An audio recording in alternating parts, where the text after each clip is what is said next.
ಕಾಡಸಿದ್ದೇಶ್ವರಪ್ಪರ ಬಗ್ಗೆ ಎಲ್ಲ ಮಾಹಿತಿಯನ್ನ ಹೇಳಿದ್ದಾರೆ.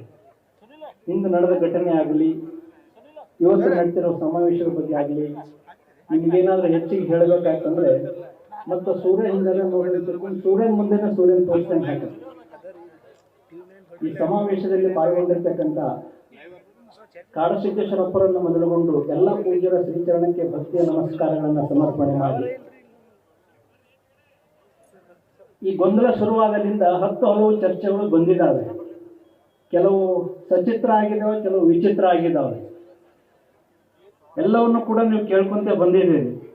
ಮಾತನಾಡುವವರು ಒಂದು ಶ್ರೀಕಾರ ಹಾಕಿದ್ರು. ನಿನ್ನೆ ತಾನೇ ನಾನು ಬಹಳ ಹೆಮ್ಮೆ ಪಟ್ಟೆ. ಏನು ಹೆಮ್ಮೆ ಪಟ್ಟೆ ಅಂದರೆ, ಅಪ್ಪರ ಜೊತೆ ಮಾತಾಡಬೇಕಾದ್ರೆ ಒಂದು ಹಳೇದೊಂದು ಮಾತು ನೆನಪು ಬಂತು. ಮಹಾತ್ಮರು ವಾಣಿ ಒಳಗೆ ಎಂತೆಂಥ ಶಕ್ತಿ ಇರ್ತದೆ ಹೇಳಕ್ ಬರಂಗಿಲ್ಲ, ತಡೋಬಾಡೋದು ನೋಡಿ ತಡೋಬೇಕಂತ ಹೇಳ್ಕೊಂಡು ಬಂದಿದ್ರು ನಮ್ಮ ಹಿರಿಯರು ಅಂತ. ಯಾಕೆ ಹೇಳ್ತಾರಂತಂದ್ರೆ, ಅಪ್ಪರ್ ಹಿಂಗೆ ಅಂದಗಳೇ ನಿನ್ನೆ ಈ ಜಿಲ್ಲೆದೊಳಗೆ ಎಷ್ಟೋ ಮಂದಿ ಮಠಕ್ಕೆ ಪಾಕಿಟ್ ಹೋಗಂತ ತಿಳ್ಕೊಂಡು ಕೇಳ್ಪಟ್ಟಿವಿ. ಅಪ್ಪರ್ ಒಂದು ಮಾತು ಅಂದ್ರಕ್ಕೆ ಅವ್ರು ಕಿಶ ತುಂಬಿದ್ರು. ಎಂತ ಮಾತು ನೀವು, ದೊಡ್ಡವ್ರ ವಾಣಿಯಾಗ ಎಂತ ಶಕ್ತಿ ಇರ್ತೈತೆ ಹೌದಿಲ್ಲ? ತಿಳಿತಿಲ್ಲ, ನಾ ಹೇಳಿದ ಮಾತು ನಿಮಗೆ ಇರ್ತೈತೆ ಹೌದಿಲ್ಲ? ಒಂದೇ ಒಂದು ಸಲ ಅವ್ರು ಇಷ್ಟು ವರ್ಷ ಹೇಳ್ಕೊಂಡು ಬಂದ್ರು, ಇಷ್ಟು ಸಲ ಹೇಳ್ಕೊಂಡು ಬಂದ್ರು. ಕಾಡಸಿದ್ದೇಶ್ವರ ಅಪ್ಪವರು ವರ್ಷ ಪೂರ್ತಿ ಹೇಳಿಲ್ಲ, ತಿಂಗಳ ಪೂರ್ತಿ ಹೇಳಿಲ್ಲ.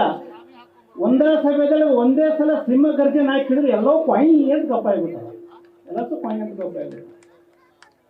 ಅವ್ರು ಕೊಯ್ ಅಂದ್ರು, ಅವ್ರು ಹಿಂದಿದ್ದರಿಗೆ ಚುರುಕು ಮುಡಿತ. ಹಂಗಾಗಿ ಅವ್ರು ಸರ್ಕಾರಕ್ಕೆ ಚುರುಬಿಟ್ಟು ಏನೇನೋ ಮಾಡಾಕತ್ತಾರೆ. ಹಂಗಾಗಿ ಏನೇನೋ ಮಾಡಾಕ ಅವ್ರಿಗೆ ನಮ್ಮ ಮಾತು ತಪ್ಪಿತ್ತಂದ್ರೆ ಮತ್ತೆ ಕೋಟೆ ಅವರಿಗೆ ಹಿಂಗೆಲ್ಲ ಹೇಳ್ತಲ್ಲ ಇದಕ್ಕೆ ನೆಂತ್ರಿ ಅಂತ ತಿಳ್ಕೊಂಡು ಭಾಳ ಬುದ್ಧಿವಂತರು ಈಗಿನ ಕಾಲಕ್ಕೆ ಕ್ಷಾಣಾಕ್ಷರ ಅನ್ಸ್ಕೊಂಡಿರ್ತಾರೆ. ಭಾಳ ಬುದ್ಧಿಜೀವಿಗಳು ಪ್ರಶ್ನೆ ಮಾಡಿದ್ರು. ಅದಕ್ಕೆ ಅವ್ರಿಗೆ ನಾನೊಂದು ಭಾಳ ಪ್ರೀತಿನ ಒಂದು ಮಾತು ಹೇಳಿದೆ.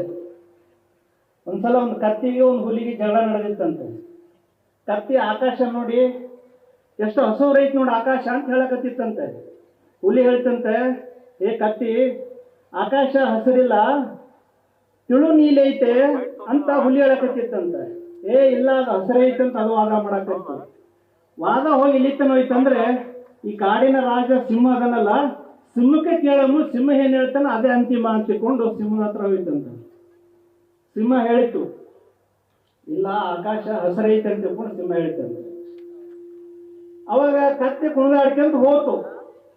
ಹುಲಿ ಕೇಳ್ತಂತ, ನೀ ಸಿಂಹ ಕಾಡಿನ ರಾಜ, ನೀ ಶಾಣೆ, ನಿನ್ನ ಬಳಿ ಬಂದ್ರೆ ನ್ಯಾಯ ಸಿಗ್ತದಂತ ಬಂದು ನಿನಗೆ ಕೇಳಿದ್ರೆ ನೀ ಹಿಂಗ ಅಂದ್ಯಲ್ಲ ಅಂತ ತಿಳ್ಕೊಂಡು ಸಿಂಹಕ್ಕ ಹುಲಿ ಕೇಳ್ತಂತ.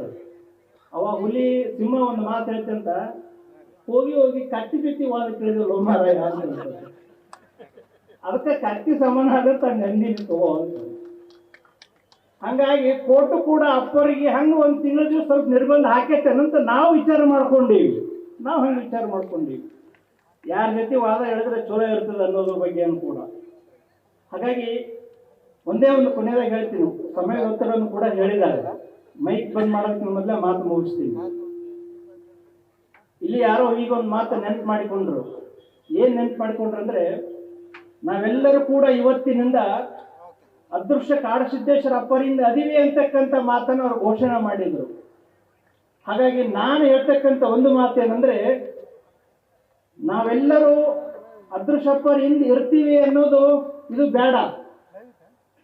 ಅದೃಶ್ಯಪ್ಪರಿಂದ ನಾವೆಲ್ಲರೂ ಇದ್ರೆ ಮಾತ್ರ ಗೆಲ್ಲಬಹುದು.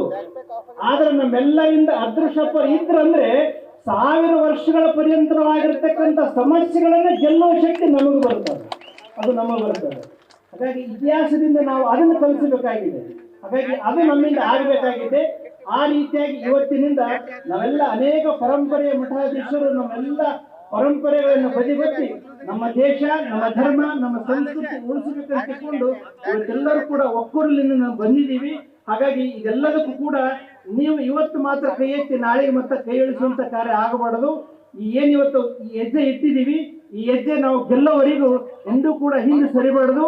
ಮುಂದಿನ ಪೀಳಿಗೆ ಕೂಡ ಈ ಹೆಜ್ಜೆಯನ್ನು ಹಿಡಿಬೇಕು ಅಂತಕ್ಕಂಥ ಸದಾಶಯನ ನುಡಿಯುತ್ತಾ ನನ್ನ ಮಾತುಗಳನ್ನು ಮುಕ್ತಾಯ ಮಾಡುತ್ತೀನಿ.